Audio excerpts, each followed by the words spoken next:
Why do you think your coworkers want to be your friend? Why do you think your coworkers are super nice to you? Why do you think that is?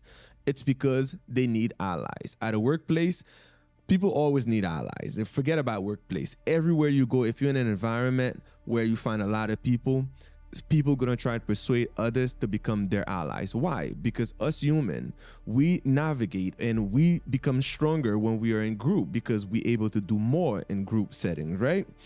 So it's the reason you'll find people automatically, once they're in a group setting, they aim to have allies by being nice, by being persuasive, or some people will show their dominance by showing like leadership quality, right? Understand a little bit better. Let's look at culture, for instance. You can say it intertwined people together. Music, religious belief, all kinds of different things that people do similarly. Okay, now think about if someone decides to step outside of that culture to do something completely different because they feel like, okay, you know what, I want to try something new. How do you think the people in the culture are going to react to that person? They're going to view that person as super weird because the person going against the culture, against the belief. That's the thing you have to understand about culture and how we operate in group. We always need allies, guys. It's wired in our brain. It's in our DNA to search, to look for allies. So that's the reason when you're at work, you see people being nice to you or trying to be a friend. It's because they're trying to gain a lot of allies, because the more allies, let's say, you have, right? You're going to expect them to have your back and to talk good about you to the boss or to other people. And you have a good reputation in that setting where the promotion will become extremely easy, because if people talk good about you, or you're such a good person, good work ethic and everything, of course the promotion will be right there. In job security, you know for sure if you have allies, if people like you and people always being nice to you, therefore your job is secure.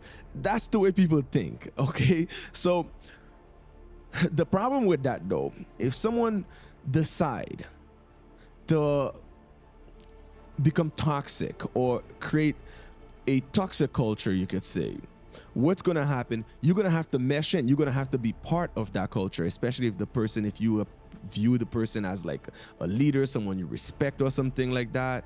You're going to have to mesh with that toxic culture. Of course, it's going to punish your mind. Of course, it's going to create chronic stress into the system, because your mind going to question the behavior. Of course, could you imagine you behaving a certain way, but it's not how you think, it's not what you believe in? Your mind gonna ask you, hold up, man, hold up, we're not synchronizing here. There's a big shift going on here.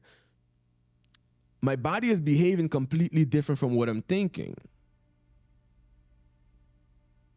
That's when you're looking at heavy duty stress, mental confusion. And you don't want to do that just to please people.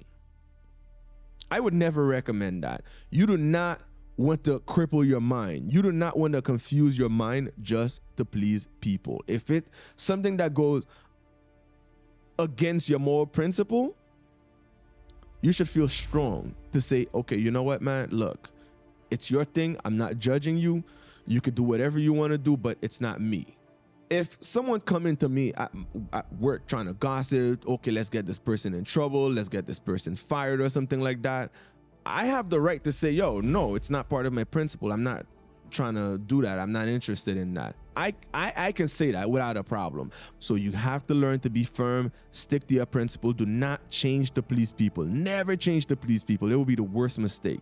You have to know who you are, because if you know who you are, when it's time to say no, you're not going to feel bad about it. You won't, because, you know, if something going against your principles, you're going to feel good saying no, because it's part of your belief. You're protecting yourself. You're protecting your soul, actually. So that's what you have to understand. Okay, guys? So learn to navigate alone. I know it's difficult to navigate alone, but discipline can help you. If you have that proper emotional control, proper self-discipline, it can help you in the long run. You're not going to really need work allies. Of course, you got to show respect. I'm not saying to go have enemies. It's not the message. You do not need enemies. It's unnecessary. but just don't go against your moral principles. That's it. Okay, so what do we do here, guys? We learn, we push, and we grow to become the best version of ourselves. Anyway, I hope you enjoyed the video. If you did, please give it a thumbs up, and if you're new to the channel, please hit the subscribe button for more great content. If you have anything to say, let it out in the comment section. See you next time. Ciao.